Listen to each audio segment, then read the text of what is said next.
ہے تو چیخ پکار کرتا ہے کہ مجھے اتار. تو یہ نیچے والا نے آواز دیا کہ ہم کو کیوں پکارتے ہو؟ جس نے تمہیں چڑھایا ہے وہ اتارے گا. تو حضرت نے ہم کو اوپر چڑھایا. ابھی اتارنا بھی ان کا کام ہے، میرا نہیں. 2 علماء کراچی میں، پاکستان میں، اپنی زندگی میں یقیناً مجھے بہت پیارے لگتے ہیں. ایک تو اللہ کے ہاں چلا گیا، حضرت اقدس مفتی ظفر علی خان صاحب رحمہ اللہ. 3-4 دفعہ میرے ساتھ ان کی رابطہ ہوا اپنے مدرسے کو ختم بخاری کے تقریب میں شرکت کے لیے، لیکن زمانے نے ان کو بھی وفا نہیں کی اور میرے ساتھ ٹائم بھی وہ فکس نہیں ہو رہا تھا. بلکہ وفات کی سال انہوں نے اپنا خاص آدمی بھیجا اور میرے ساتھ ملایا. تو وہ جب بھی میرے ساتھ فون پہ بات کرتے تھے تو پہلے وہ پشتوں کے اشعار سناتے تھے، اور اس کے بعد مجھے کہا کہ اگر آپ کو خادم لانے کی ٹکٹ کی اس کو بھی ہم تیار ہے، ضرور آپ آ جائیں. لیکن اسی وقت بھی اس کا وقت اور ہمارا ایک تھا دستر بندی کا دارالحقانیت، تو بس نہیں آ سکا. وہ مجھے بہت پیارے تھے. کیوں پیارے تھے؟ نڈر آدمی تھے. حق کی آواز اپنے احباب کے متعلق، اپنے دوستوں کے متعلق جو بھی دل میں آیا کہ یہ شریعت کے خلاف، ان پر بھی وہ ریٹ لگاتے تھے. اچھے آدمی تھے. اور یہ ایک حضرت اقدس شیخ الحدیث صاحب الحمدللہ نڈر آدمی ہے، بے باک آدمی ہے، اچھے بولتے ہیں، اور لا یخاف فی اللہ لومۃ لائم کا مصداق میں سمجھتا ہوں حضرت کو. اسی وجہ سے محبت. تو میں ایک جگہ گیا تو وہاں وہ یہ الیکشن کے دن تھے نا، الیکشن بلدیاتی الیکشن. تو راستی دیواروں میں لکھائی بھی ہوئی تھی بہت زیادہ، اور بینر بھی تھے، اور پشتوں میں اس پر یہ لکھا تھا کہ بے زمونگا اگٹی. پشتوں میں بے زمونگا اگٹی، یعنی ہمارے بے ہم کو بڑی عورت ہونا دادی جیسی لگتی ہے، اس کو ہم بے کہتے ہیں. بے زمونگ اگٹی، یعنی ہماری یہ دادی جو ہے وہ جیت جائے گی. بہت سارے بینر تھے. تو میں نے کسی کو کہا کہ یہ کون سی عورت ہے؟ اس کے فوٹو بھی لگے تھے. انہوں نے کہا کہ ہماری علاقے کے بوڑھی عورت ہے، بہت اچھی عورت ہے، نیک صالح عورت ہے، اور یہ منہ نہیں چھپاتی. ایسے لوگ ان کو اپنی ماں اور دادی کے نظر سے دیکھتے ہیں. تو لوگوں نے اس کو الیکشن کے لیے منتخب کیا ہے، اور یہ بینر یہ سب کچھ لوگوں نے لگائے ہیں. میں نے کہا یہ تو ابھی سے جیت جائے گی نہ، ہے جیتی ہے. اس لیے کہ بہت سارے جو ہے وہ بینرز ہے. اتفاق سے میں ایک دفعہ ان کے علاقے میں گیا بیان کے لیے، تو میں نے کہا وہ بے کہاں گئی، جیت گئی ہے یا نہیں؟ اس نے کہا نہیں، بے نے تو الیکشن میں حصہ نہیں لیا. میں نے کیوں؟ کہا کہ جب وہ نشان الاٹ ہوئی کو تو بے کو بینگن کا نشان دے دیا.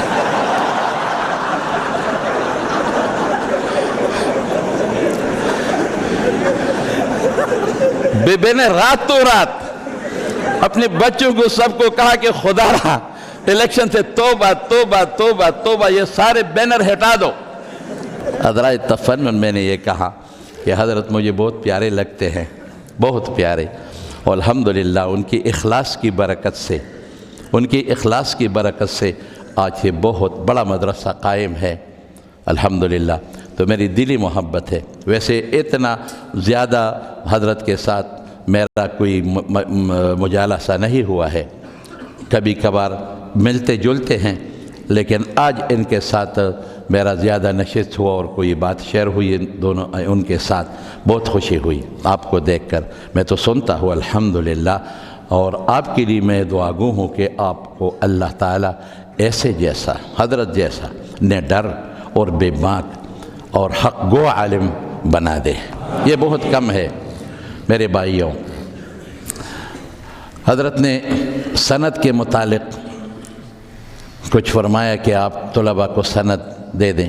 میں صرف ایک بات آپ کے سامنے رکھتا ہوں، وہ یہ کہ ہمارے دین کے بنیادی 2 اصول ہے جو کسی بھی دین کے نہیں ہے۔ ان دو اصول سے ہمارا دین دیگر ادیان سے ممتاز ہے اور ممتاز تر ہے۔ یہ کسی بھی دین کے نہیں ہے، یہ ہمارے دین کے ہیں۔ ایک سند ہم سے رسول اللہ صلی اللہ علیہ وسلم تک جتنے بھی رجال ہے اور روات ہے، رسول اللہ صلی اللہ علیہ وسلم حتیٰ صحابہ کرام و تابعین کے لاکھوں روایات، مرفوع روایت تو کم ہے، آپ کو تو پتہ ہے، لیکن یہ موقوف مقطوع سب کو ملا کر لاکھوں بن جاتے ہیں۔ لاکھوں روایات ہم کو مستقل اسانید سے ملے ہیں۔ اگر ہم یہودیوں کو کہیں کہ آپ حضرت موسیٰ علیہ السلام کا ایک قول، ایک فعل، ایک تقریر سند کے ساتھ ہمیں بتائے، زندگی گزر جائے گی، وہ نہیں بتا سکیں گے۔ اگر آپ عیسائیوں کو کہے کہ حضرت عیسیٰ علیہ السلام کا ایک قول ہمیں سند سے بیان کرے، پوری زندگی گزر جائے گی، ایک قول بھی وہ بیان نہیں کریں گے۔ لیکن اگر ہمارے ایک حدیث کے طالب العلم کو، ایک مولوی صاحب کو، وہ لوگ کہیں گے، کوئی بھی کہیں کہ رسول اللہ صلی اللہ علیہ وسلم کا ایک قول ہمیں سند سے بیان کرے، تو ہم کہتے ہیں کہ نہیں، ایک نہیں، ہزاروں، ان کے نہیں، ان کے شاگردوں کا، ان کے شاگردوں کے نہیں، ان کے شاگردوں کے شاگردوں کا، لاکھوں ہم آپ کو صحیح اسناد سے بیان سامنے لا سکتے ہیں اور بیان کر سکتے ہیں، الحمدللہ۔ تو ایک ہمارا سند ہے جس پر ہمارا دین بنا ہے، یہ ہمارے دین کی دیواریں ہیں اور ہمارے دین کی بنیادیں ہیں، سند۔ اور صرف سند بھی نہیں، پوری جتنی بھی ہمارے رجال ہے، روات ہے، ان ہر ایک کی مکمل حالات ہمارے ساتھ محفوظ ہے۔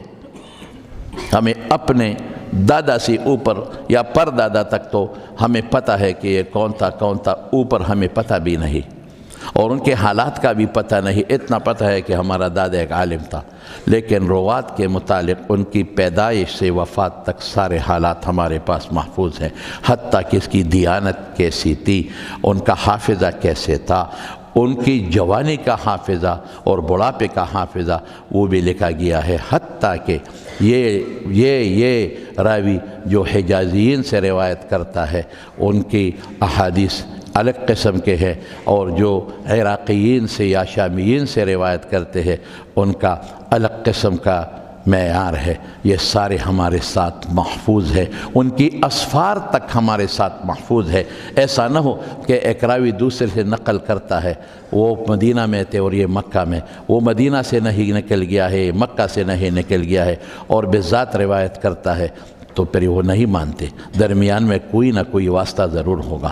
مکمل پرکھا ہے ہمارے علماء نے اس اسانید کی وجہ سے احادیث کو، تو ہمارے اس میں اندر نہیں جاتا، اس کا بہت سارے کتب ہے، اور درایت الحدیث کے ہمارے اندر بہت سے سارے شاخیں ہیں، اور علماء نے کافی محنتی کے ہیں، اور یہ بھی آپ کو شاید معلوم ہو کہ ہمارے دین کے حفاظت کے لیے یہ رجال جو اوپر گزرے ہیں ان کو اللہ تعالیٰ نے قوی سے قوی حافظہ بھی عنایت فرمایا تھا۔ میں نے اپنے استاد حضرت شیخ علامہ شمس الحق افغانی رحمہ اللہ سے سنا ہے، ایک دفعہ نہیں بار بار وہ یہ فرماتے تھے کہ ان لوگوں کو صحابہ اور تابعین جاہلیت کے زمانے سے ان کو اپنے گھوڑوں اور گھوڑیوں کے نسب بھی یاد تھے، اور اس پر انہوں نے قصائد لکھے ہیں۔ قصیدوں میں یہ محفوظ ہے کہ میری گھوڑی فلان کی گھوڑی کیسے پیدا ہوئی ہے، وہ فلان وہ فلان وہ فلان، یہ اشعار میں بھی محفوظ ہے۔ ایسے حافظے ان کو اللہ تعالیٰ نے دیے ہیں۔ بطور مثال حضرت قتادہ رحمہ اللہ جو ہمارے احادیث کے استاد ہیں، اور آپ کو نفت العرب وغیرہ میں ان کے حافظے کے کوئی قصے وغیرہ بھی آپ پڑھ چکے ہیں، لیکن میرے ایک استاد سے مولانا عبدالجمیل صاحب رحمہ اللہ جو شیخ الادب تھے، اور دارالعلوم دیوبند میں مولانا اعزاز علی صاحب رحمہ اللہ کے خاص شاگرد اور خادم تھے، اور وہ بالبدی شاعر بھی تھے عربی کے، زبردست ان کو اللہ تعالیٰ نے یہ عربیت میں ایک ملکہ عطا فرمایا تھا۔ تو اس سے میں نے ایک حکایت سنی تھی، اس نے کوئی کتاب کا حوالہ بھی دیا تھا لیکن مجھے یاد نہیں، کہا تھا کہ وہ نابینا تھے، مادرزاد اندھے تھے، اکمہ. تو وہ سعید ابن مسیب رحمہ اللہ کے مجلس کو جایا کرتے تھے، ان سے حدیث سنتے تھے اور پوچھتے بھی تھے روزانہ کے حساب سے، روزانہ کے حساب سے، روزانہ کے حساب سے. تو ایک دفعہ سعید ابن مسیب نے فرمایا کہ نابینا کچھ یاد بھی کیا یا وہ ویسے مجھے تکا دیا؟ تو اس نے کہا کہ حضرت یاد ہیں. کہا سنا دی، میں نے آج کتنے حدیثیں آپ کے سامنے پڑھے، سنا دو. اس نے کہا کہ آج کے دن والی یا پہلے دن والی؟ اس نے کہا پہلے دن سے سنا دو. تو بے ترتیب پہلے دن سے تمام احادیث جو وہ سن چکے تھے ان سے وہ سنا دیے ازبر. اور درمیان یہ بھی کہتے تھے کہ سألتک عن کذا فقلت لی کذا وسألت فیہ عن الحسن، حسن ابن یسار بصری، فقال لی فیہ کذا. 7-8 دن کے اسباق جب دہرا دیے تو سعید ابن مسیب نے اس کو کہا کہ ارتحل یا اعما فقد نزفتنی، اے نابینا چلے جاؤ مجھ سے، آپ نے تو مجھے نچوڑ کر دیا. اتنے بڑے زبردست حافظ ان کو اللہ نے دین کے حفاظت کے قادر دیے تھے. یہ سارے ہمارے پاس محفوظ ہے. امام بخاری رحمہ اللہ کے حالات آپ نے پڑھے ہیں، آپ کو پتہ ہے، اور کیسی طریقے سے انہوں نے علم حاصل کیا. امام بخاری رحمہ اللہ کا قول ہے، حافظ ابن حجر نے لکھا ہے کہ میں نے 1-1 اور 2-2 بادام پر پورا شب و روز 1-1 بادام اور 2-2 بادام پر گزارا ہے. کتنے محنت کی ہے. دمشق کے ایک جامع مسجد میں ایک مولوی صاحب سے احادیث وہ پڑھ رہے تھے، تو درمیان میں اٹھ کر امام بخاری اٹھ کر اور قضاء حاجت کے لیے جاتے تھے. پھر وضو کر کے وضو بناتے پھر بیٹھتے تھے، پھر اٹھ کر پھر وضو بنا، پھر اٹھ کر پھر وضو بنا کر بیٹھتے تھے. ایک بوڑھی آدمی نے دیکھا، یہ بھی میں نے علامہ شمس القفغانی رحمہ اللہ سے سنا ہے یہ حکایت. بار بار اٹھتے تھے تو ایک بوڑھے آدمی نے سبق کے اختتام پر کہا کہ بیٹا تم کیوں ایسے دوڑتے ہو اور پھر لوٹتے ہو اور وضو بناتے ہو؟ کہا کہ بابا جی پیٹ میں مروڑ ہے اور درد ہے، خون کے دست آ رہے ہیں، خون کے دست. وہ گر گیا اور روٹی کو اس زیتون کے تیل میں وہ بگو کر کے پیش کیا کہ یہ کھائیں. کہا نہیں کہ حکیم نے تو مجھ پر روٹی بن کیا ہے کہ نہ کھایا کرو. اس نے کہا یہ کھاؤ. جب وہ کھایا تو امام بخاری نے کہا کہ میں تو نصف بالکل ٹھیک ہو گیا، آدھا مرض ہٹ گیا. تو اس گیا ایک پیالہ اور لایا، وہ کھلایا. کہا بے بابا جی میں نے تو بالکل ٹھیک ہو گیا، درد بھی ختم اور دست بھی ختم. کون سی دوائی اس میں ملایا تھا آپ نے؟ ملائی تھی. اس نے کہا کوئی دوائی نہیں تھی. چند دنوں سے میں آپ کو دیکھ رہا تھا کہ آپ کی روٹی نہیں ہے، آپ ایسے پانی وغیرہ پیتے ہیں اور یہاں بیٹھتے ہیں، تو آپ کے آنتے جو ہیں وہ خشک ہو چکے ہیں. اور یہ آنتوں میں یہ مومنٹ ہوتی ہے نا، اور جب اس میں کچھ نہ ہو تو اس کی دیواریں ایک دوسرے کے رگڑ کر زخمی ہو جاتے ہیں.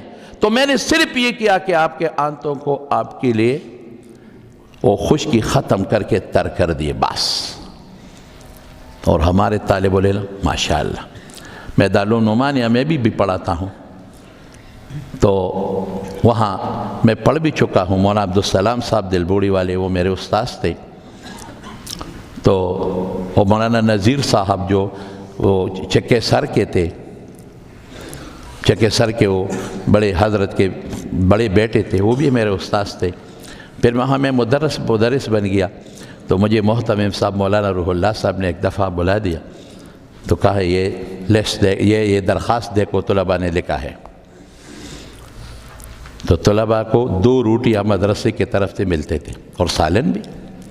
تو طلباء نے اس میں لکھا تھا، میں پشت میں وہ الفاظ آپ کو دہراؤں پھر ترجمہ بھی کروں گا. اس میں لکھا تھا کہ یا درے کا یا درنے کا،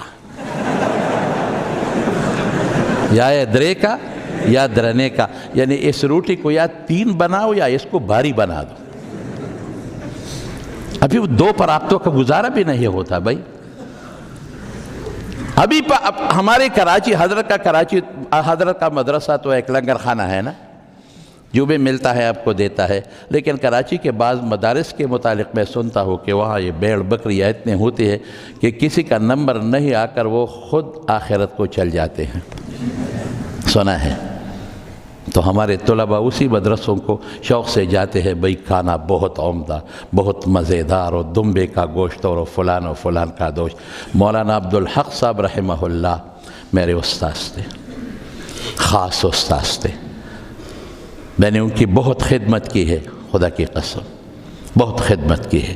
اور میرے دادا مولانا شہزادہ صاحب رحمہ اللہ جو اپنے زمانے میں 57 سال دور موقوف علیہ پڑھا چکے ہیں، اور تنخواہ 1 روپیہ تک انہوں نے کسی سے نہیں لیا ہے، 57 سال۔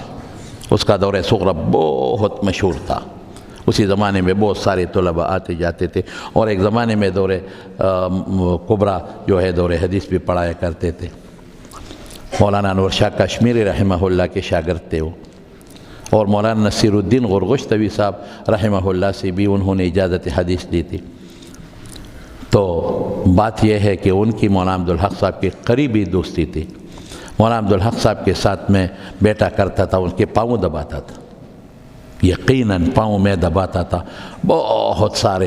تو وہ عجیب آدمی تھے نا، وہ جب میں بالکل پسینہ پسینہ ہو کر اور میں پاؤں یہ ہاتھ پیر دباتا تھا تو ایسا کرتے مجھے، ایسا اور کہے بیٹا آپ تو تک گئے ہیں نا، چھوڑ، اور پھر ایسا بھی کرتے تھے۔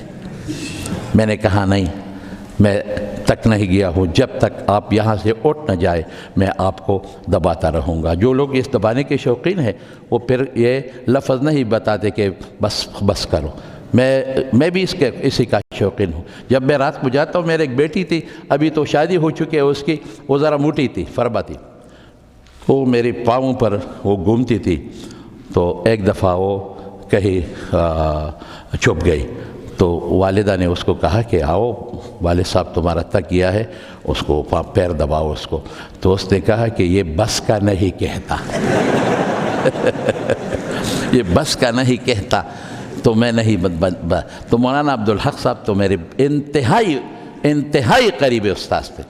اس سے آپ اندازہ لگائے کہ مولانا سمیع الحق صاحب شہید رحمہ اللہ جامعہ ازہر کو پڑھنے کے لیے جا رہے تھے، تو ان کو سند کی ضرورت پیش آئی، اور چھٹیوں میں اسباق کے اختتام میں 1 مہینہ باقی تھا، تو اس نے والد صاحب کو کہا کہ مجھے پہلے سند دے دو تاکہ میں وہ کاغذات داخل کروں۔ کہاں بیٹے یا نہیں ہو سکتا، اسباق ختم ہو کر امتحان دو گے، اس امتحان کے نتیجے کے بنا پر آپ کو سند دوں گا۔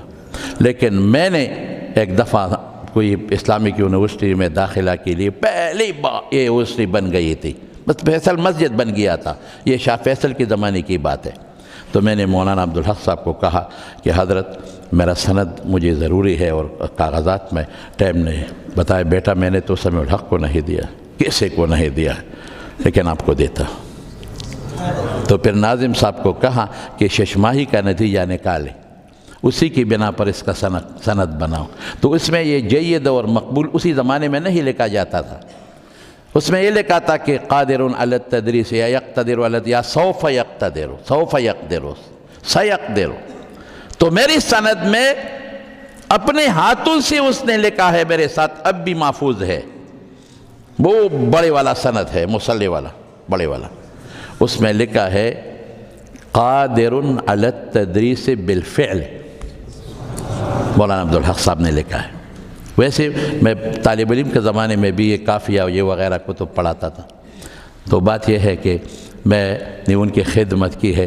ان نے فرمایا کہ میں جب دارالعلوم دیوبند گیا تو وہاں داخلہ کے اوقات ختم ہوئے تھے، اسباق تو شروع نہیں ہوئے تھے اور بعض پیریڈ شروع بھی ہوئے تھے، تو مجھے انہوں نے کہا کہ ہم آپ کو داخلہ دیں گے، آپ پشاور سے آئے ہیں، یہ تو ایک ملک تھا نا پاکستان اور انڈیا، لیکن آپ کی لنگر کا اور کھانے کا بندوبست آپ کے خود اپنے ذمہ، آپ کے لیے جگہ تو یہ ہے کہ مسجد میں آپ رہو، بستر یہاں پھیلاؤ، لیکن کھانے کا بندوبست پر ٹائم ختم ہو گیا ہے، ابھی داخلہ کا ٹائم ختم ہو گیا ہے، تو بس آپ کو داخلہ وغیرہ ہم دیں گے، لیکن روٹی وغیرہ کا بندوبست آپ کا اپنا ہوگا۔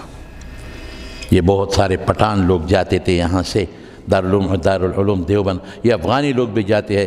درمیان میں لطیفہ بھی سناؤ، میرے دادا نے کہا کہ ایک افغانی طالب العلم آیا تھا، افغانی طالب العلم، تو ان کو تو اردو نہیں آتی جیسے ہمارے جیسے اردو، گلاپی اردو ہے نا ہماری، گلاپی اردو۔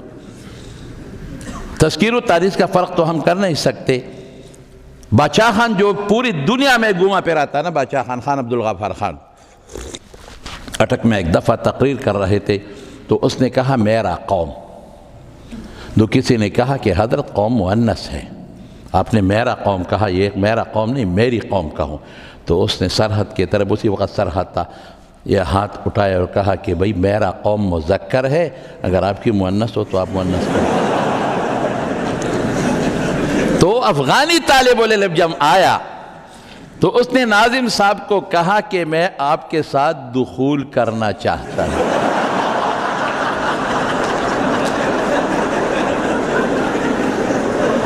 داخلہ لینا چاہتا ہوں کہ بجائے یہ لفظ کہا، وہ تو پٹھانی تھے، افغان تھے نا۔ یہ بات تو میری منہ سے تو نکل گئی، لیکن حضرت صاحب اس کے پیچھے بھی پر اپنے تقاریر میں مذاق اڑائیں گے پٹھانوں کی اردو کا۔ کچھ ایسی بات نکل گئی کہ میں ابھی اس پر بھی پشیمان ہوں کہ حضرت کے سامنے یہ کہہ دیا۔ تو اس نے کہا ناظم صاحب نے کہ بھائی میں تو پتلا آدمی ہوں نا، بہت پتلا، خدا را مجھ پہ رحم کرو نا، وہ موٹا مولوی جو ہے جاؤ اس کے ساتھ دخول کرو۔ تو دارالعلوم دیوبند میں جب مولانا عبدالحق صاحب رحمہ اللہ داخلہ کے لیے تشریف لے گئے تو انہوں نے کہا کہ مسجد میں آپ اپنے بستر کو رکھو اور روٹی وغیرہ کا بندوبست اپنا کرو، ابھی ہمارے ساتھ جو انتظامات ہیں بس ان طلباء کے لیے زیادہ نہیں۔ اس نے فرمایا کہ میں بہت پریشان ہو گیا کہ بھئی میرے ساتھ تو اس نے پیسے بھی نہیں کہ ہم بازار سے کھانا منگوا لیں، اور یہ ہمارے پٹھانوں کا جو وظیفہ کا سسٹم ہے یہ تو وہاں ہے نہیں، کیا کریں۔ تو ایک لڑکا تھا میرے ساتھ، وہ آیا میری پریشانی دیکھ کر کہا کہ کیوں پریشان لگتے ہو، میں نے سارا ماجرا سنایا۔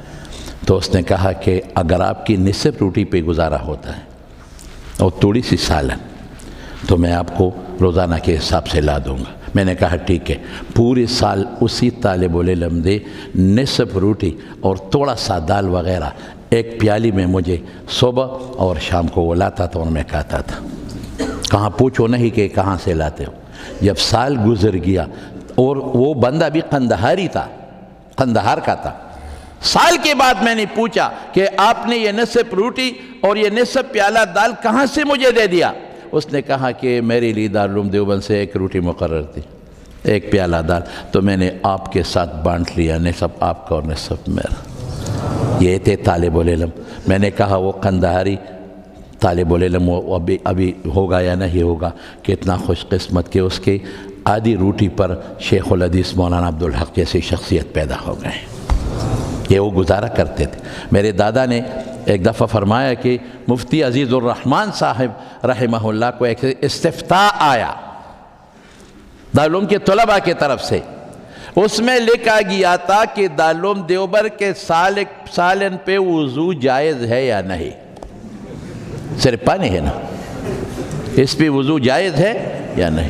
اوہو، مفتی صاحب نے محتمم صاحب کو کہا کہ یہ تو اشارت النص سے کوئی اور چیز کا تقاضا کر رہا ہے، عبارت النص الگ ہے، اشارت النص الگ ہے، سمجھ گئے وضو جائز ہے یا نہیں؟ تو فقی مسئلہ تو انہوں نے بیان نہیں کیا، فقی مسئلہ تو الگ ہے کہ ایک چیز میں جب ایک صاف پاک سی چیز وہ گر جائے، پانی میں مل جائے اور پاک ہو، تو اگر کہ اس کی کوئی وصف بدل جائے تو اس پر وضو طہارت جائز ہے، جیسے پانی میں وہ خوشبو آپ ڈالے یا صرف ڈالے یا کوئی صابن وغیرہ اس پر آپ نہا لے کوئی، لیکن اگر گندی چیز گر جائے تو پھر نجس ہوتا ہے۔ اگر نام پانی کا بدل گیا، سبز چائے جو یہ ہمارے افغانی لوگ پیتے ہیں نا، سبز چائے، اس میں تھوڑا سا اتنا چائے ڈالتے ہیں اور کہتے ہیں ہم نے 40 پیالے سلویخ موچ کہلے، دیرش موچ کہلے، ہاں یہ کہتے ہیں۔ بھئی ہمارا یہ کالی چائے دودھ والی 40 پیو پتہ چل جائے گا، تو تھوڑا سا چائے ڈالا ہے نا۔ تو اس پر وضو جیسے جائز نہیں کہ نام بدل چکا ہے، نام پانی کا ہو اور وہ یا اوصاف ہے سیلان وغیرہ رقیت وہ بھی ہوں، لیکن وہ جواب اس نے نہیں دیا۔ مفتی صاحب نے لکھا، آپ نے لکھا ہے کہ اس پر وضو جائز ہے سالن پر یا نہیں؟ جائز نہیں، اس لیے کہ اس میں سرخ مرچ ہے،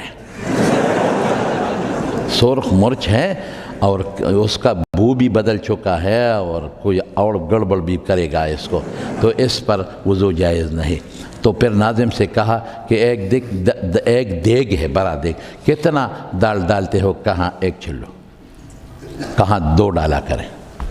اسی سالن نے مولانا یوسف بن نوری بنایا ہے، اسی سالن نے حضرت اقدس مولانا سلیم اللہ خان صاحب بنائے ہیں، اسی سالن نے مفتی محمود اور مولانا غلام غوث ہزاروی، علامہ شمس الحق افغانی جیسے لوگ پیدا کیے ہیں۔ یہ نہ کہو کہ فلان مدرسہ میں گوشت ہے نہیں ہے اور یہ ہے یہ ہے، یہ تو چند معروضات تھے آپ کے سامنے میں نے پیش کی، لیکن ایک بات اور بھی ہے، ہمارے فضلہ جب آپ یہاں سے فارغ ہو جائیں تو اللہ کی رضا کے لیے تدریسی خدمات وہ سر انجام دو، بالکل کسی بھی تنخواہ وغیرہ کا سوچ بھی نہ لو، تنخواہ ملے گا یا نہیں ملے گا، رزق اللہ کے ہاتھ میں ہے، روزی رسان اللہ ہے، اور ہے تو ایسے ہماری تنخواہ کتنی ہوگی؟ ہمارے وہاں پختونخوا میں تو 4,000 اور 5,000 سے بڑی تنخواہ ہے نہیں، یہاں کراچی والے محتممین حضرات مالدار ہے، شاید کوئی 40 50 60 دیتے ہوں، لیکن وہاں تو ہمارے اور یہ بیچارے جو حافظ ہیں ان کو 3,000 اور 4,000 کی تنخواہ ماہانہ کے طور پر ملتی، خدا کی قسم۔ ایک سے میں نے پوچھا کتنی تنخواہ، کہا 3,000 ماہانہ۔ بڑی شیخ الحدیث کا تنخواہ 15,000 اور 20,000 اور 10,000، یہ ہماری تنخواہیں ہیں۔ وہاں میں نے ایک دفعہ بیان میں کہا کہ ہماری 3-4 ہزار تنخواہ، ایک بوڑھا اٹھ گیا، اس نے کہا کہ ماہانہ، میں نے کہا نا گھنٹے کے حساب سے تنخواہ تو ہوتی ہے ماہانہ، کہاں آپ کا گزارا اس پر ہوتا ہے 4,000۔ میں نے کہا الحمدللہ روٹی بھی ملتی ہے اور یہ لباس بھی ملتا ہے، آپ کے جبے نہیں ہوتے ہمیں جبے بھی ملتے ہیں، آپ کی پگڑیاں نہیں ہو ہماری پگڑیاں بھی ملتی ہیں الحمدللہ، اور 3-4 ہزار پر ہم حج اور عمرے کے لیے بھی جاتے ہیں۔ تو کہا کیسے؟ میں نے کیسا کیسا چھوڑ دو، کہا یہ کیسا؟ میں نے کہا کیسا چھوڑ دو؟ کہا یہ کیسا؟ ہم 70-80 ہزار لیتے ہیں اور مہینہ کے آخر میں مقروض ہوتے ہیں، دکانداروں سے چھپتے ہیں، اور اب 3-4 ہزار پر حج عمرے بھی کرتے ہیں، یہ کیسا؟ میں نے کہا کیسا چھوڑ دینا بھائی، وہ ہمارا دادا مولانا شہزادہ صاحب فرماتے تھے کہ ہمارا رزق آسمانی ہے۔ تو میں نے کہا کیوں دیگر لوگوں کا رزق یہ سمندر سے آتا ہے، سر آسمانی ہے؟ کہا نہیں، وہ اسباب پر توکل کرتے ہیں، ہماری اللہ پر توکل ہے، اللہ دیتا ہے، خدا کی قسم، وہ اللہ کتوں کو رزق دیتا ہے، خنزیروں کو دیتا ہے، مشرک اللہ کا بڑا دشمن ہے اس کو دیتا ہے رزق، یہودی کو دیتا ہے، عیسائی کو دیتا ہے، اپنے دشمنوں کو دیتا ہے، اس کے قرآن کو جو بیٹا ہوتا ہے وہ پیغمبر کے رسول کو کیا اس کو رزق نہیں دے گا؟ یقین مضبوط کرو نا، اب اللہ پر رازقیت کا مضبوط توکل کرو، مضبوط توکل۔ تو اس نے کہا یہ کیسا؟ میں نے کہا کیسا میسا چھوڑ دو، بس ہوتا ہے سب کو۔ وہ ذرا چل گیا، واپس آیا، جیب سے 5,000 کا وہ سرخ والا نوٹ نکال کر مجھے دے دیا، مولانا صاحب یہ میری طرف سے ہدیہ ہے۔ میں نے جیب میں ڈالا، جب چل پڑا تو میں نے کہا بابا جی ادھر آؤ، لوٹو ذرا آئے۔ آپ نے ایک بات بار بار دہرائی، آپ نے کیا کہا؟ تو اس نے کہا، میں نے کہا یہ کیسا؟ میں نے کہا یہ کیسا؟ آپ کی جیب سے اللہ نے نکال دی اور ہماری جیب کو آگئی۔ یا قائد اعظم کے ساتھ ہماری کوئی تو وابستگی نہیں ہے، صرف تمہارے جیب کے لیے ہے۔ ہمارا ایک دوست ہے نا، وہ جو نوٹ نکال کر اس پر قائد اعظم صاحب کا وہ تصویر ہے، تو اسے کہے قائد اعظم میری بیوی کی آپ سے ستر نہیں ہے، پردہ نہیں ہے، میری بیٹی کی نہیں ہے، میری ماں کی نہیں، میری دادی کی، کیوں ہمارے ساتھ آپ کا تعلق نہیں ہے؟ ہماری جیب کو کیوں نہیں آتی؟ بھائی جان بات یہ ہے کہ تنخواہ وغیرہ کا سوچ بالکل اپنے دماغوں سے ہٹا دو، دین کی خدمت کرو، اور یہ بڑی امانت آپ کے ذمہ ہے، بڑی امانت، ذمہ داری ہے، ذمہ داری ودیعت لفظ استعمال نہیں فرمایا، امانت، ذمہ داری، بڑی ذمہ داری آپ کے سر پر ہے۔ اور وہ ذمہ داری کس چیز کے؟ رسول اللہ صلی اللہ علیہ وسلم کی مشن کو امت تک پہنچانے کی ذمہ داری، وہ آپ انشاءاللہ امت تک پہنچاؤ گے۔ یہ چند باتیں گپ شپ والی آپ کے سامنے عرض کی۔ باقی میرے طرف سے جو طلباء کرام دور حدیث کے طلباء ہیں ان کو میری طرف سے، میں نے تو حضرت کو عرض کیا کہ حضرت آپ کی سند کے بعد میری سند کی کیا پوزیشن؟ تو حضرت نے فرمایا کہ نہیں، طلباء کی خواہش ہے تو دور حدیث کے جتنے بھی طلباء کرام ہیں ان کے لیے میری طرف سے احادیث کی اجازت ہے۔ سندات تو میرے کافی ہے، لیکن میں صرف 2 سند آپ کے سامنے ابھی بیان کروں گا، اور میرا ایک کتاب ہے، وہ شاید اگر موقع مل جائے تو بیچ کر اس میں ساری مذکور ہے، سوانے ہے کسی نے لکھے ہے۔ ایک ہے میں نے احادیث مبارکہ بخاری ترمذی شریف مولانا عبدالحق صاحب رحمہ اللہ سے پڑھے ہیں، اور اس کا استاد تھا مولانا حسین احمد مدنی رحمہ اللہ، اس کا استاد تھا شیخ الہند مولانا محمود حسن دیوبندی رحمہ اللہ۔ ایک تو یہ سند ہوا۔ دوسری میرے استاد تھے جس سے میں تفسیر پڑھا ہے، یہ سورہ بقرہ، اور احادیث کے مجالس میں بھی ان کے ساتھ میں بیٹھا کرتا تھا، اور ہر روزانہ کے حساب سے تقریباً میں ان کی مجلس میں جایا کرتا تھا۔ بہت محبت تھی وہ میرے ساتھ، اور جب بیانات کے لیے جایا کرتا تھا بیٹوں کی وجہ کے علاوہ مجھ کو ساتھ وہ لے جایا کرتے تھے۔ انتہائی بیٹوں جیسی شفقت تھی حضرت مولانا شمس الحق افغانی رحمہ اللہ شیخ الاسلام، انہوں نے بھی مجھے احادیث مبارکہ کی اجازت دی ہے اور سند بھی دیا ہے، اور انہوں نے علامہ انور شاہ کشمیری رحمہ اللہ اور علامہ شبیر احمد عثمانی رحمہ اللہ ان کے استاد تھے، اور آگے سند آپ کو معلوم ہے۔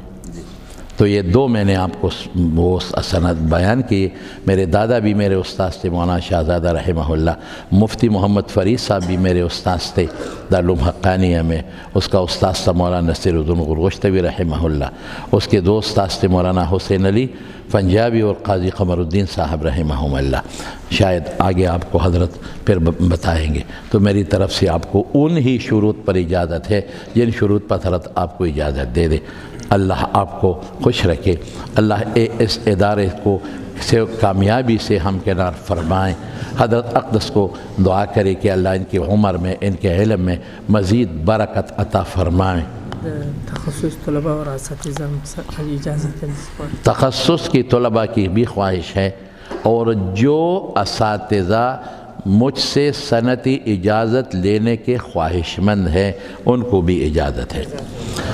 اللہ اس مدرسے کو مزید ترقی سے نوازے۔ حضرت اقدس صاحب کیوں اللہ دراز عمر اور دراز زندگی عطا فرمائیں، ان کے بچوں کو اس مدرسے میں ان کے جانشین بنا دے، اور یا الہ العالمین جتنے بھی ان کے تعمیر وغیرہ کے منصوبے ہیں اللہ ان کو اپنے غیبی کے خزانوں سے پوری فرما دے۔